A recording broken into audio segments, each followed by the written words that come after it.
Well, the first fire line was further down, and these houses, most of these houses at the time were pre-made houses. So they came with the top and the bottom attached together. And when the cats started pushing the bottoms out, the top stayed there. It was like a Jenga game. So the cats couldn't get high enough. So the guy took a bunch of cars and made a ramp to get up to push the top section.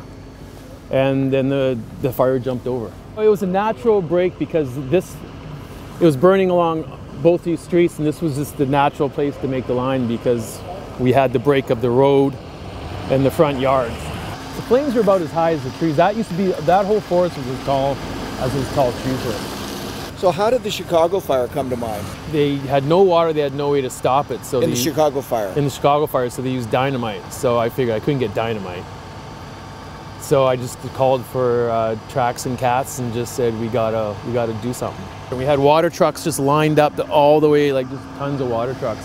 We just couldn't hold it. The wind was about 80 to 90 kilometers an hour and it was going straight that way. I didn't know what else to do, so I figured, well, what did they do? So we called tracks and that's how it started. And then, like I say, we tried 2 or 3 times and finally I pulled them back here and said, okay, well, this is the line, because if it gets past here, it gets in those 4-story walk-ups in that mall, well, then we won't be able to stop it at all. Once they started tearing down, pushing garages and tearing down houses, at this point, these flames here were over the houses here. So the flames from all of that was over. Okay.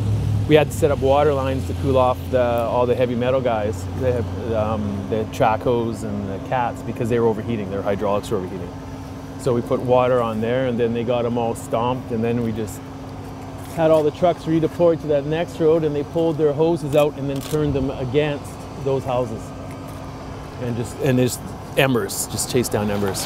Once we got it stabilized, we left it with another crew, and we went and found another neighborhood. It was about, I think, about 4:30 in the morning. It was definitely a crazy night. We live in the middle of the biggest forest in the world. We get a couple weeks in the summer where we get smoke from forest fires as far away as Saskatchewan. And it's almost like foggy. That's part of living in the north.